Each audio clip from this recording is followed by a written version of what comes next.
this is a big crowd. Thank you so much for all coming, you guys. It's really amazing. Oh my God, thank you for having us. It's a remarkable episode.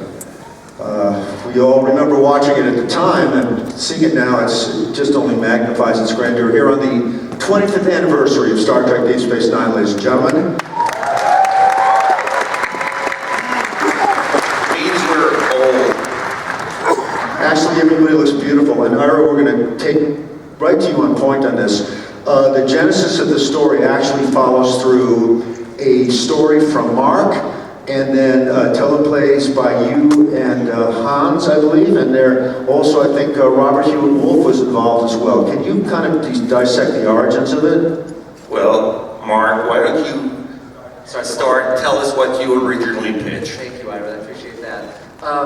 Essentially, I grew up with Star Trek. It came out when I was 10, and some people have heroin, I have Star Trek. And it was just the thing I've been waiting for my whole life. I started recording the episodes on reel-to-reel tape, and in case they never aired again. And my heroes were not the actors, they were the writers. So I made note of Harlan Ellison, D.C. Fontana, Ted Sturgeon, all these wonderful writers. And as soon as I was, thank you, yes, please. And as soon as I was a teenager, I started going to science fiction conventions and meeting them. And they became friends and mentors.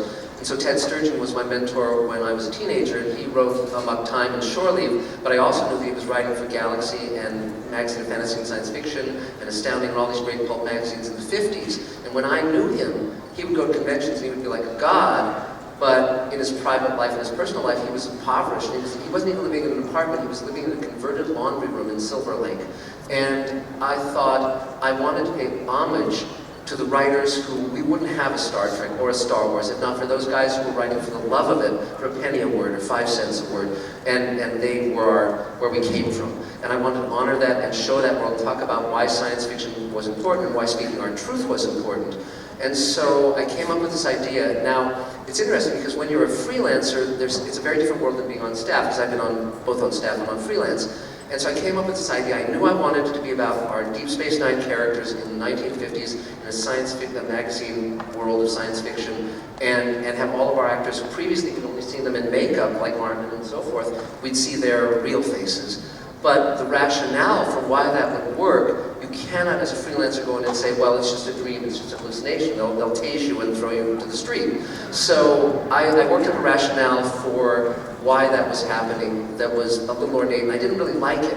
But I went in and pitched to Hans Beimler, who had been my boss on Beyond Reality, a show I story edited, and it wasn't an immediate sale, as opposed to First Contact, which I did for Next Gen. And so a year goes by, and Hans calls me and he says, I have great news, we're buying Far Beyond the Stars. And I say, great timing, Hans, because I was working as a writer-producer on Sliders at Universal at the time, and I was writing 2 episodes back to back. So the only time I could break away was during my lunch hour, so I met the entire writing staff at Nicodell's, which was a restaurant next to Paramount, and they knew I was the writer of The Twilight Zone Companion, and we were all huge fans of The Twilight Zone, and everyone was there, I guess Ron and you, Ira, and everybody, all around the table. And I remember, I think it was Ron said, we really want to do this like a Twilight Zone. We really wanted to have that Twilight Zone feel. And so I think it was you, Ira, who said, well, let's make it from the prophets. Let's make it a vision from the prophets. And within the hour, we all kind of came up with that story, and we all knew it was going to be great. Because here's one thing about what differentiates a bad showrunner from a great showrunner. A bad showrunner will take a story and move it toward cliche and safety. A great showrunner, and I think Ira is one of the great showrunners, will move it toward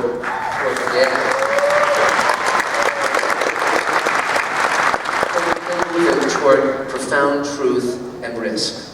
And so we started talking about making it overtly about race and overtly about writing the truth. Now, one thing I hadn't mentioned was that I'd heard a cassette tape of another friend and mentor was Harlan Ellison, dearly missed.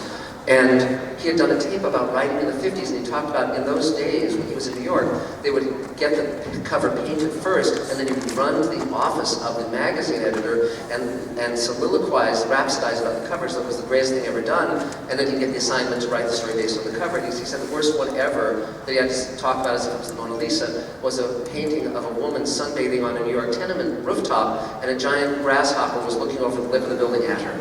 And I actually have a copy of that magazine now. And so that sort of kind of got all these pieces going in my head. And so when we were all around that table at Nicodel's working up the story, we all knew it was going to be a classic. We all knew it was going to be great. And that was also with the idea of having Avery Brooks direct it. You made that suggestion, Ira. And so then I went back and wrote the outline that weekend at my office at Universal. And it followed the structure of what you've just seen. The main differences were I had Worf as a boxer rather than a baseball player, and he gets beaten to a pulp by cops who find out he's got a white girlfriend, a la The Great White Hope.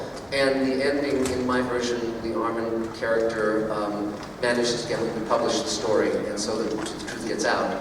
And then I also had Armin as the publisher, like Horace Gold of Galaxy, and you ultimately switched around, and Rene was playing the Firebrand, former communist, and you made it, Rene as sort of like a John W. Campbell kind of guy from Astounding, and Armin as the writer. So, but we knew it was going to be great. But then, so I expected fully to write the script, and then you called me, Ira, or Hans called me and said you were going to do it in-house, that you and he were going to write the script, and I called you. And I remember this very vividly because I said, I really want to write that script. We all knew it was going to be a classic. And you said, if you quit your job at Sliders, I will give you the assignment.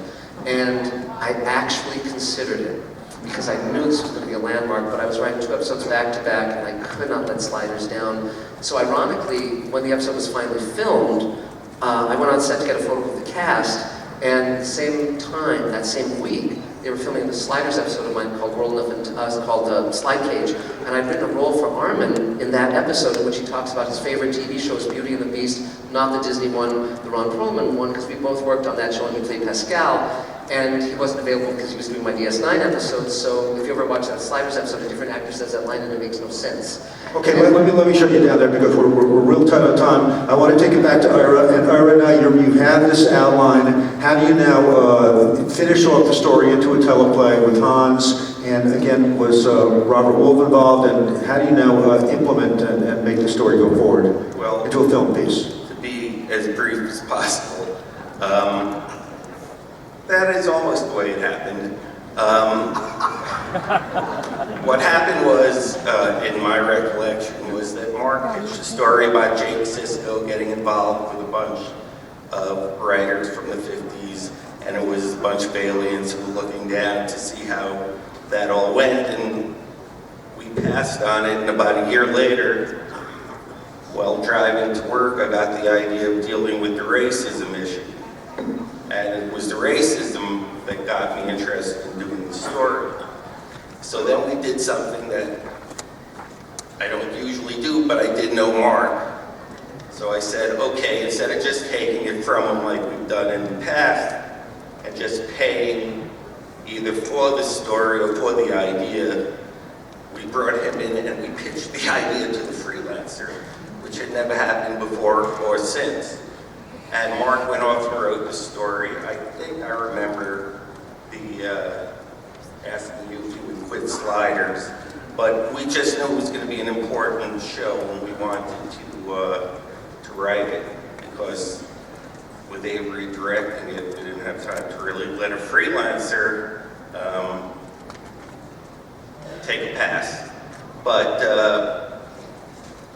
it was an incredible 2 weeks with Avery. I mean, Avery was never as involved with an episode as he was with this one. And looking at it now and watching him is, I wish he was here. That's all I can say. Yeah, it's a tour de force for Avery both in terms of directing and acting. Ira, can you summarize the core goals of the episode for us, please? Well, what are the core points that you're trying to drive across through the episode? I mean, I think I know them, but I'd like you to just kind of put them into words. Well, I mean, on one level, it's a story about, you know, how screwed up things were in America in the 50s, and kind of now, with race and the other. But also it's about the dreamer and the dream, and who's dreaming and what they're dreaming about. So, you know, I will say I did pitch to Rick Berman the idea that the final episode of the series was going to end up with Benny Russell on the sound stages on stage 17 at Paramount, wandering around the sound stages, realizing that this whole construct, this whole series that we've done for 7 years was just in Benny's head. That's how I wanted to end the series. And Rick said, does this mean the original series was in Benny's head? Does this mean Voyager is in Benny's head? I said, hey man, I don't care who's dreaming those shows. I don't care about Deep Space Nine. Yes, Benny Russell is dreaming Deep Space Nine. He didn't go for it. Two things I want to point out about the episode. First of all, the huge production scale of it. The lot, the standing sets, the extras, the sumptuous cars. I mean, do you plan to have a production that expensive, or do you allocate a certain amount of money? Because it seems as if you spent all sorts of money on the episode. We spent money on it, for sure. Well, we didn't have to pay for makeup. Yeah, exactly. We saved some money too. But yeah, it did look good. I was amazed just now watching it how good it looked. I do seem to remember, and I'd like, Rene and everyone to comment on it. People seem to be in a pretty good mood during the making of it. People were glad not to be in the makeup playing something else. I thought people were having fun. I did stay. One of the things I rarely had an opportunity to do was to kind of come down to the set. I remember sitting with this man in the middle of the night watching the big scene, one of the big scenes with Avery and Penny. And, to me, this was my trials and tribulations. When we did Trials and Tribulations, everyone was having a blast, and I was the one who kept saying, we have to do a show next week as well, so it's good to do this homage, but, we have to keep going. To me, this show was kind of special, and, my wife can talk about having calls from Avery every night, which was kind of fun. But I'd like to hear from these guys. We've got questions for each of them. And one last thing before I move on from you is that jazz seems to be the musical backdrop of the episode. Was there a conscious decision made on your part, or did Dennis completely come up with that, or was Avery, because we know Avery is a big jazz guy. Jazz seems to be the musical milieu of the episode. Well, I think, yes. I give all props to Avery for everything, the look, the books, he was really involved. But it was a no-brainer. It's New York in the 50s, in Harlem. They were listening to jazz. Jazz was the music of the streets. And so it was a good thing to bring in a little different spice, a little different sound. All right, thank you, Ira, Stephen, Behr, everybody.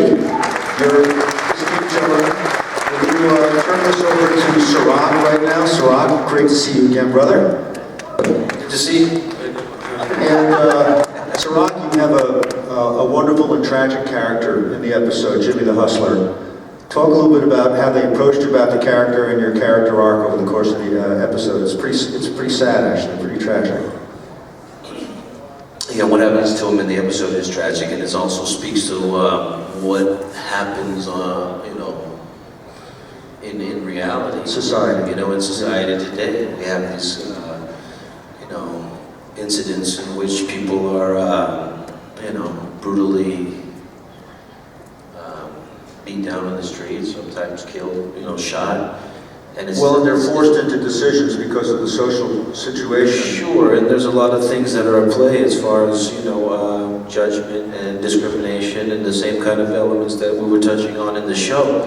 And I think that it's important to highlight these things, and I believe that this is the first show to do so, to talk about something that is still, relevant today as far as the discussion and the narrative of what's happening, in society. So I think we still haven't really fully overcome and address the problems that are underlying for those things to happen. How they approached me, you know, I was just, I was happy to have that smooth hair with that little mustache. You had a good look. You know, with my hat a little bit backwards. And I thought that was cool, so I enjoyed that. But I also do want to give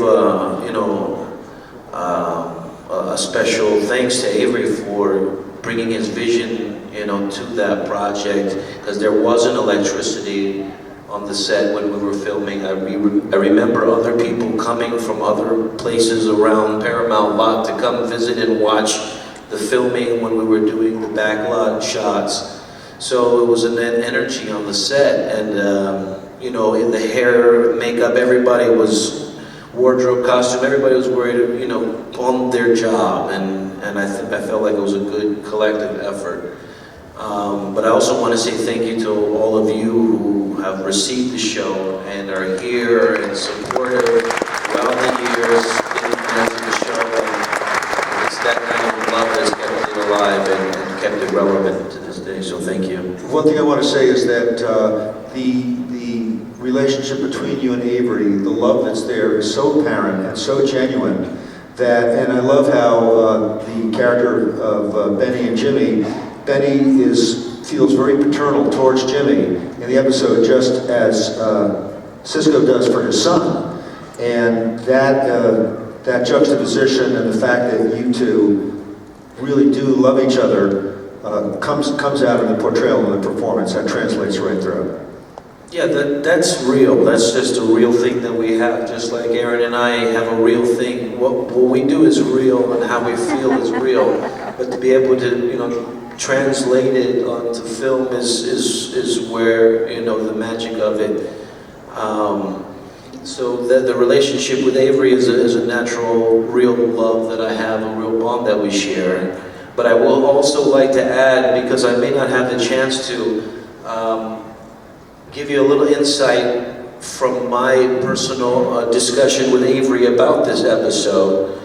And one of the things that I recall him telling me, because I've asked him about the preparation of directing the episode and, you know, how he felt about it.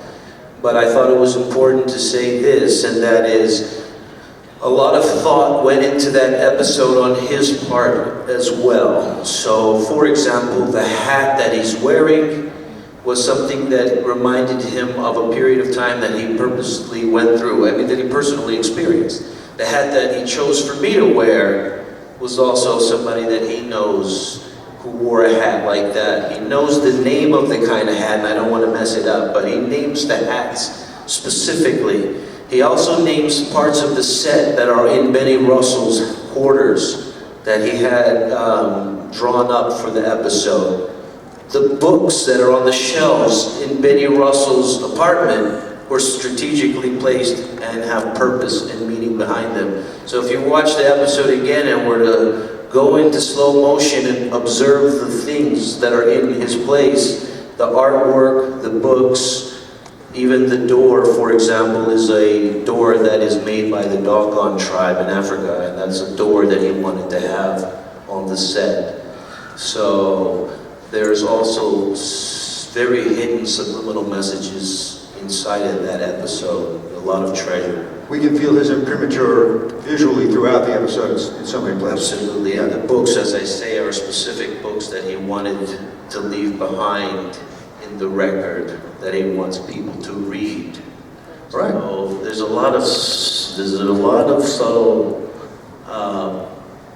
touches of Avery that are all over that episode. I think many of you would be interested to look at it and appreciate it. Anyway, it's a great character and a great performance by you in the episode. Cirroc, everybody.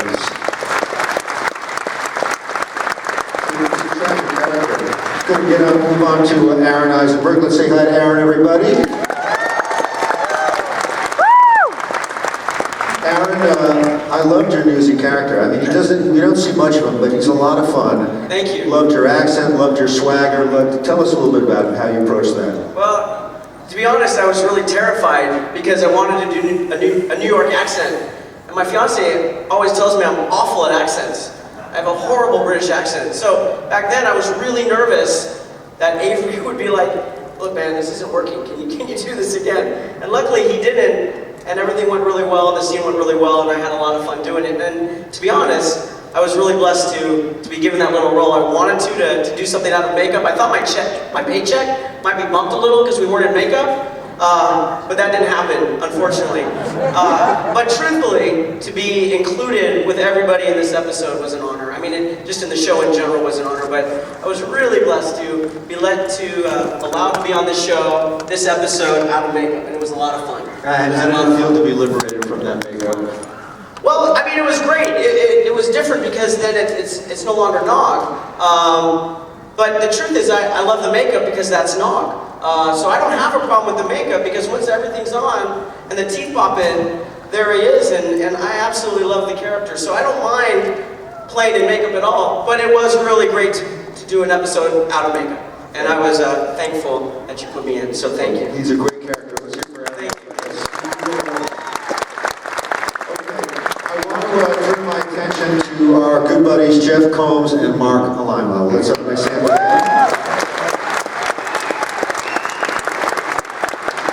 They're both sweet, lovable guys in real life. I mean, they're very loving and affectionate, but they play real bastards in the episode. Tell us, this could be a discussion between you guys and Aron if he wants to get in on it. I mean, the whole synthesis of these characters and what they represented to the show and the culture of the times.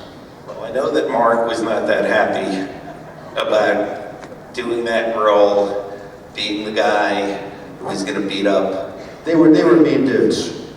No, I had second thoughts about it.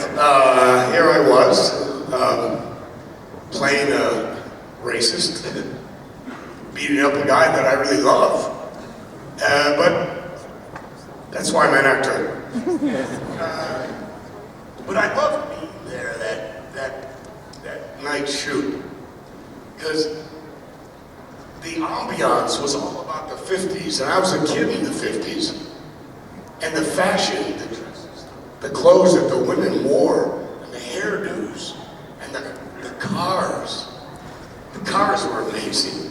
So it was all very exciting. Getting a Mickey Spillane kind of vibe, huh? Yeah. It was great. It was really great. But we both felt the same way. I think you felt the same way about kicking the shit out of Avery. We don't want to beat up Avery. We loved Avery, but, you know, we're playing intolerant bastards and people in authority, just like actually an echo of who we are in makeup. So, you know, it's a note that had to be played. I remember that night hanging with Ira in that magical middle of the night with all of that going on. Listen, this is what I can't get out of my head. I watched this episode backstage just now, and I was just completely floored by Avery's performance, especially that monologue. And I want you to just think about all of the things that Avery had on his plate as a director. That monologue is one shot, and it is beautiful and heartbreaking. It just brings you to tears. He had to do it twice. Oh, don't you love that? Cut, print. No, wait, we had a problem with sound. Can you do it again? I mean, it's genius. You can pulp a magazine, but you cannot destroy an idea. My God. It's bravura. And although I don't think we see it on camera, the inference is that the two cops are the ones that shoot Jimmy the Hustler. Can I assume that? You can assume away. Yeah. And then poor Benny shows up, horrified, and then you beat the crap out of him. It's a tragic, horrible moment. Tragic on top of a tragedy. You know. But a great job from you guys. So let's give them a nice hand to that.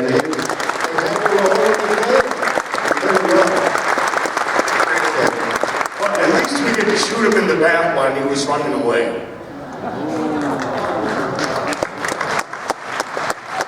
Okay, let's turn our attention to Mr. J.G. Hertzler over there. J.G.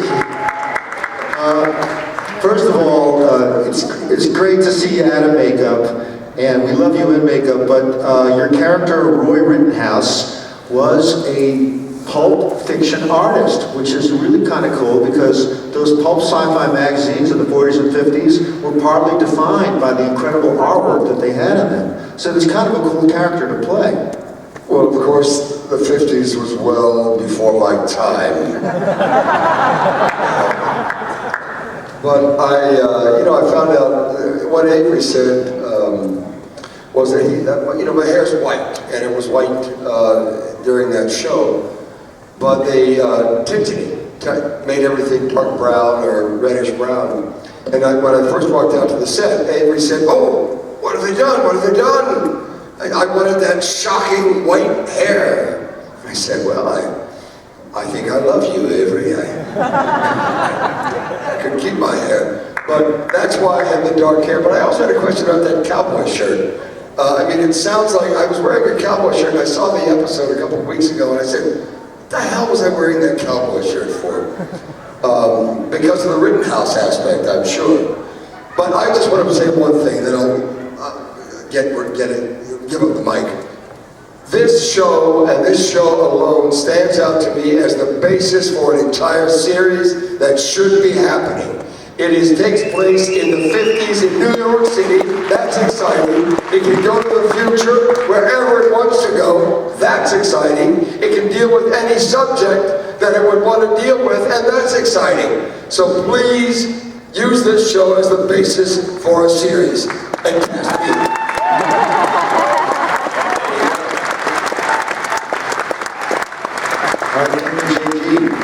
We turn our attention to the lovely and talented Terry Farrell.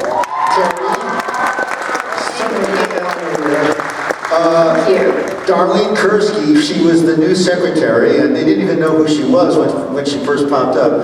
What are your recollections about the character and how you approached her? Oh my goodness. Well, first of all, I was very nervous about doing an accent myself, so I feel you, Aron. But I felt like Avery made me feel like I could be brave enough to do it. And I was really excited playing the stereotype of being Armin's secretary. I was so much taller than him, and it just sort of made me think of the producers and that kind of thing. But what I liked the most about doing that episode, it felt like we were doing a play. That's how Avery made it feel in the set to me anyway. I brought pictures from home to decorate my desk and, to make my space my own, like I was really his secretary. And it was so much fun to do something so completely different. And even though it was small, it was juicy and full of life for me. And just honored to be a part of such a big story. So sad that it's so relevant today. Yeah, a little bit too relevant. One thing I loved about the character was I think she's a bit of a sci-fi fan because she read Benny's story and she loved it. She didn't have any reservations about it. And there was this kind of an innocence to the fact that she was attracted to the story that I thought was really nice. It sort of made it, it's like, hey, this is a really good story, and I'm not really biased. I'm a sci-fi fan, and I dig it. Right, yeah. I got lucky. Okay, well, thank you, Terry. Thank you. Which brings us to Mr. Rene Auberjonois.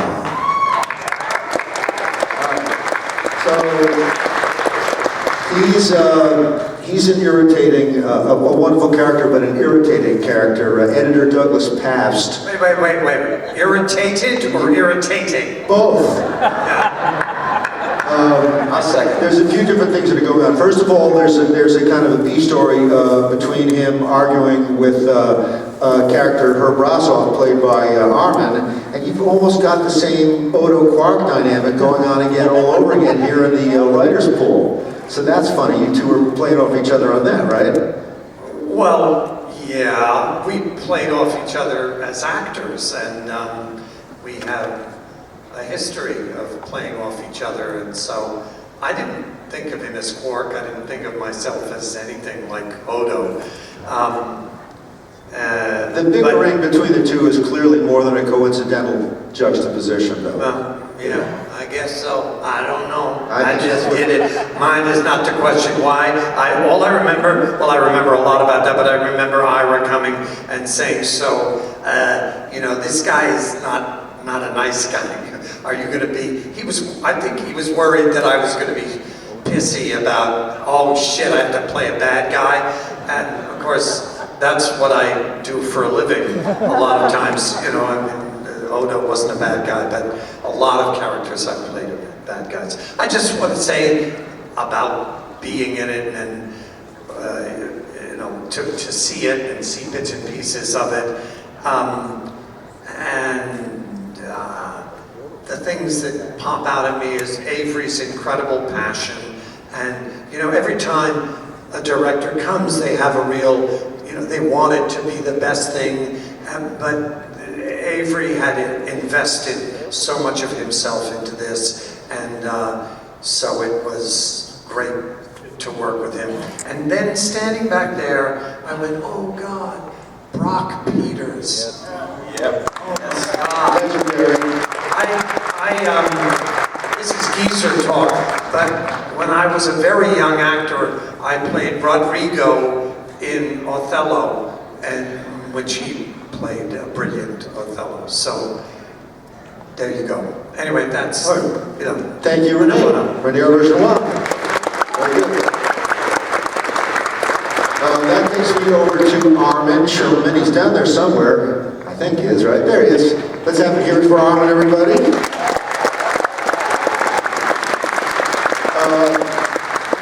Herb is a fun character. He is, I would describe him as a short-tempered liberal writer. Would that be a fair description? Very fair.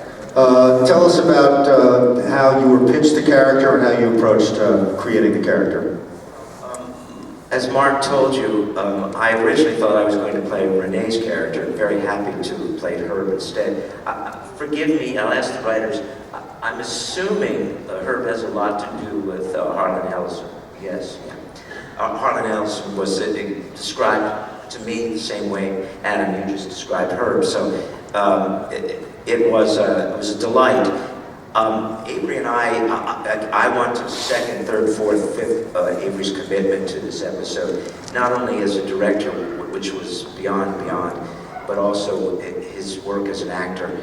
I don't think I'm insulting him by saying that some of the finest work Avery ever did on our show was in that episode.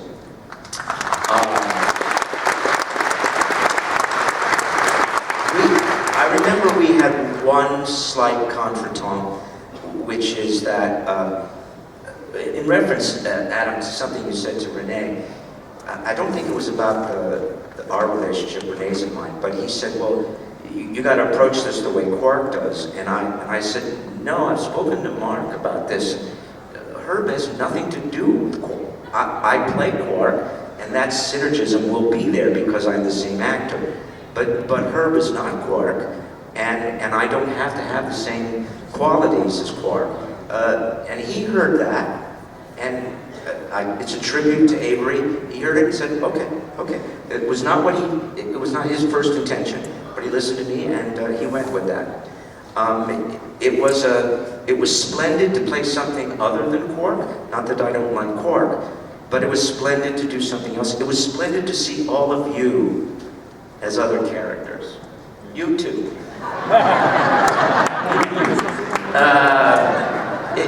It was like being on another show and seeing having all your friends around you as you were doing the show. It was just delight. The great thing about science fiction is that it allows you to take social issues, put them in a different prism, and you can appreciate the issues being talked about without being slapped in the face. That's one of the great things about science fiction. And Star Trek always did that, but I think this episode is one of the premier episodes of all time of Star Trek. One last thing to say, only because I think it's so charming. The Akutas used to put little notes around on the set, and on Herb's desk, there was a little note from one of the Akutas that it was written to my character Herb, and I've never forgotten it because when I saw it, and just by accident I saw it on my desk, it said, Herb, the idea of having a cheerleader be a vampire slayer won't work at all.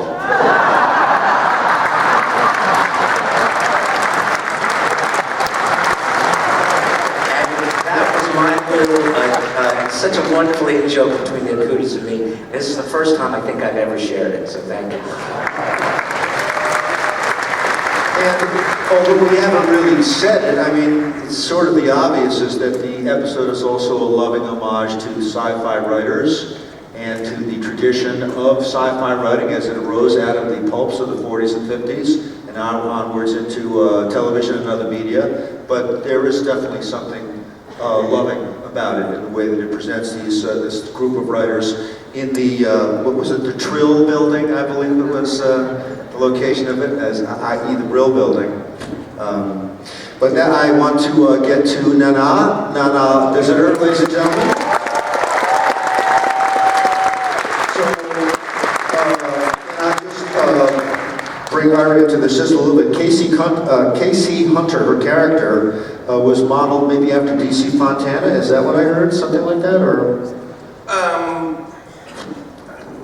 Maybe a little.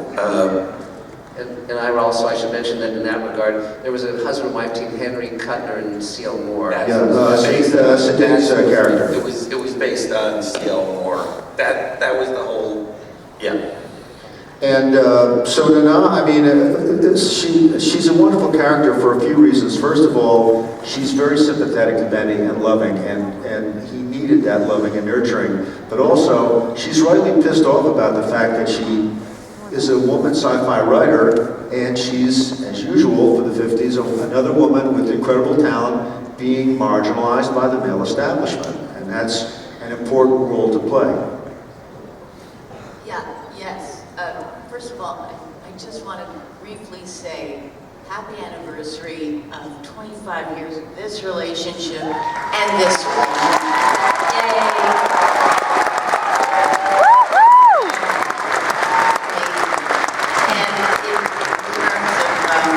In terms of my character, and there's a pulled back quality that there was a wonderful character actress named Eva Arden, and I very much looked at the way she worked, because she played smart women in the 50s, and there was an element of be smart but not too smart.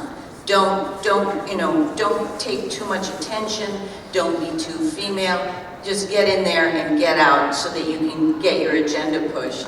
And I was very aware of doing that. The other thing I think of that character is there's a picture of my mother in the 50s like this, and she had that hairstyle that I had, and I look exactly like her. And she was my age that I was when we filmed that in the 50s. And I do that at one point to just remember, it was an homage to my mother. I look just like her. So it was between my mother and what women did, what women had to do, and the line, the very careful line they had to walk in order to be smart, but not too smart. It's a chilling comparison to my own mom, who was a radio journalist in the 40s and a Madison Avenue advertising writer in the 50s.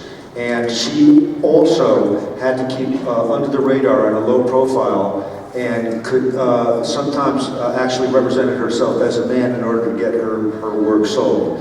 So the story just points out that we not only have an ethnicity bias, but a gender bias that sadly is even still going on today. I mean, like, the episode is maybe a little too prescient, and unfortunately we haven't learned all the lessons that we should have. But she was a wonderful character, so thank you. Okay, I'm trying to leave a good time for audience questions. Did I get through everybody? Yes. All right, well, just, we'll probably close out with a couple of final statements just towards the end, but let's get to some questions. We'll start over there, so here we go. Okay, thank you. First of all, thank you for the whole crew. Absolutely great crew, fantastic. But I have a very short statement, wish, and then a question for magnificent Marc Alaimo. First of all, the statement is on behalf of a popular Facebook group called Marc Alaimo, The Real Gal Ducat, to tell you on behalf of the whole 160 members that we all love you very much for creating this complex brilliantly acted and attractive hero of ours, Gal Gadot. And then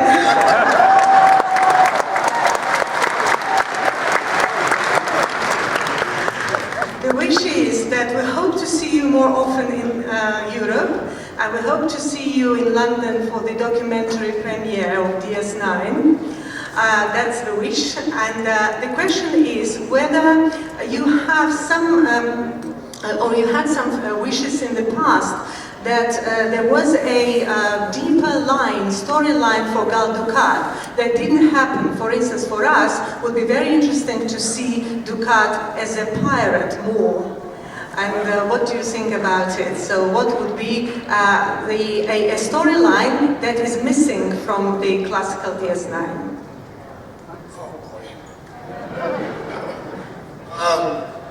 Well, he was sort of a pirate. In space. All I can say about that, there are a couple of things it would have been nice to be able to develop with that character, but I think 90% of what happened with him was very satisfying to me. It's one of the best experiences of a very long career playing that character, because he was so consistent, and because the writers and producers gave me so much leeway and allowed me to make him multi-dimensional, which I really love them for, and it let me flex my creative muscles. And I'm very proud of him, and I'm very proud that you folks out there liked him so much. Liked him as he did. Let's put it that way. The thing I love most is that one week you would hate him, the next week you would love him. And that's how I feel about it. Really? Thank you, guys. Thank you very much. Let's move it over to here. Here we go. Hi, this one's for the writers. With you guys being very passionate about writing, was that very important in making Jake Sisko a writer, as well as having this episode where it's focused on writers? And also with that episode, is that also why later when Vic Fontaine, his holodeck program was taken over by a mob, is that why Ben Sisko was reserved and trying to help him save his holodeck program? Because he was mentioning he didn't like the racism in the era of the program. Well, that's two questions. Definitely with Jake, you know, one of the things we had to do, because this kid kept growing up, you know, Cirroc would not stay the same size or the same age. This guy did, but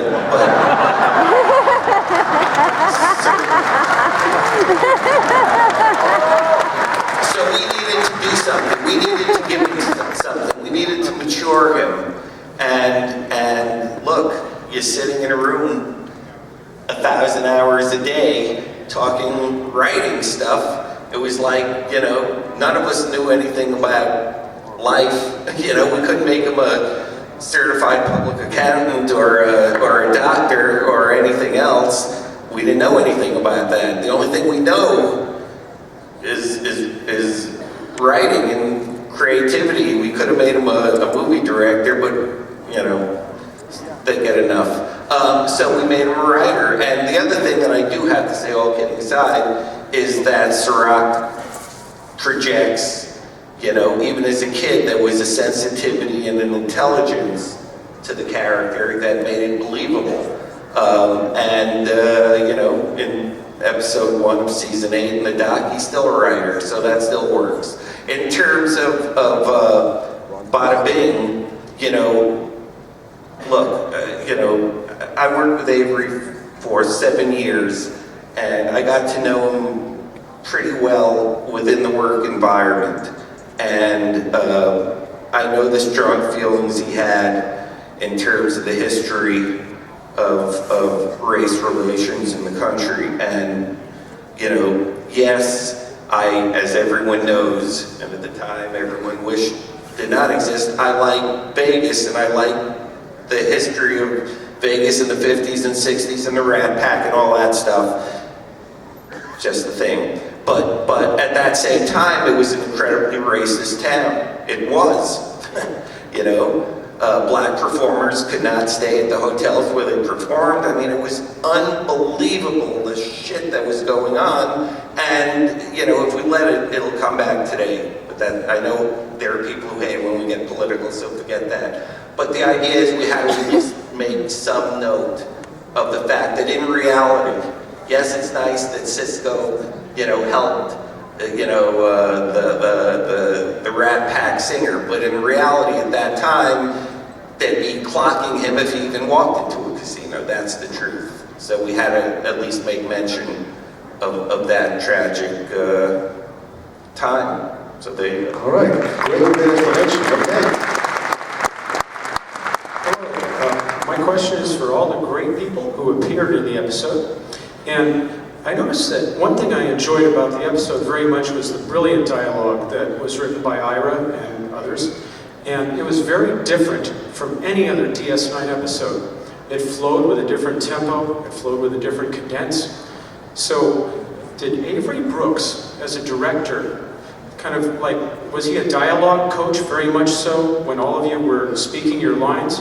Or did he let all of you as performers naturally speak your lines as you thought they might be appropriate for your characters? Take it away. He certainly wasn't a dialogue coach, but he certainly was a director in that he, you know, when he talked to us as actors and being an actor himself, he made it clear how he felt the energy or what the agenda was and how to drive that. And there seemed to be an understanding, and I can't even remember how that became part of the experience, but we all did seem to understand that it was different music we were being asked to play, and that made it very exciting. I mean, just personally for me, doing Odo for, you know, ever and ever, and then suddenly being able to talk like the pain in the ass that I am in real life was invigorating. And if I may piggyback on what Odo Rene said, you're used to us being the characters that you saw on Deep Space Nine. You were looking at a stage full of phenomenally good actors.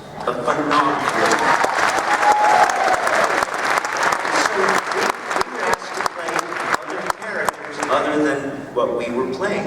So naturally, you'll have a different cadence because we are playing different characters. We're not playing the characters you're used to seeing. It's a tribute not only to the writing that they could, I mean, Terry's language would not be anywhere near Dax's, and they wrote for those characters, and we were competent actors who picked it up and ran with it. So there's that.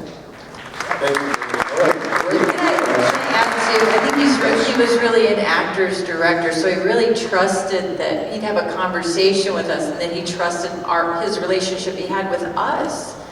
I mean, we all know each other from just being the people that we are out of costume and as we are as actors together, just as a troupe.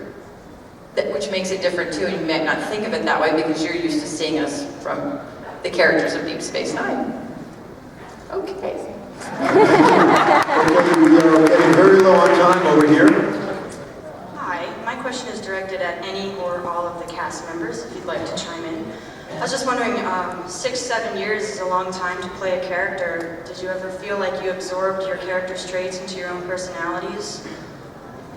You know, during certain shows that were very intense and long, I actually, when I'd go to sleep, I would have Kira dreams, not Nana dreams. It was a little weird. And I do feel that the character pushed me. The things I had to think about made my brain function in different synapses form than if, you know, and frankly, I was Kira for more time than I was Nana during those years. So, yeah, my brain started working a little differently. I would say I did get very affected by Kira. And sometimes she acted like she was a major, even when she wasn't in costume. Not so good. I remember you telling me, this is fake, when I was so happy to sit in the captain's chair. I really loved those days. Go, Nana, you know this is not real. But you did it so well. I loved it. Anybody else want to chime in about that? I have no idea what you're talking We're so close to the end here, I just think it behooves us to see if there's any closing statements anybody wants to make, not only on this groundbreaking episode, but as we conclude our week-long anniversary celebration for the 20th anniversary of our beloved show. Any final closing comments and benedictions? Nana, 20 years ago, I told you. 20 years ago, I told You you. told me I can go right back to that moment. You say. I said, we were sitting backstage and we weren't getting the appreciation that TNG was.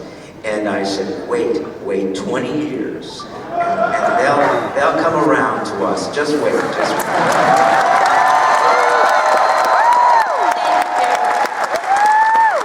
about.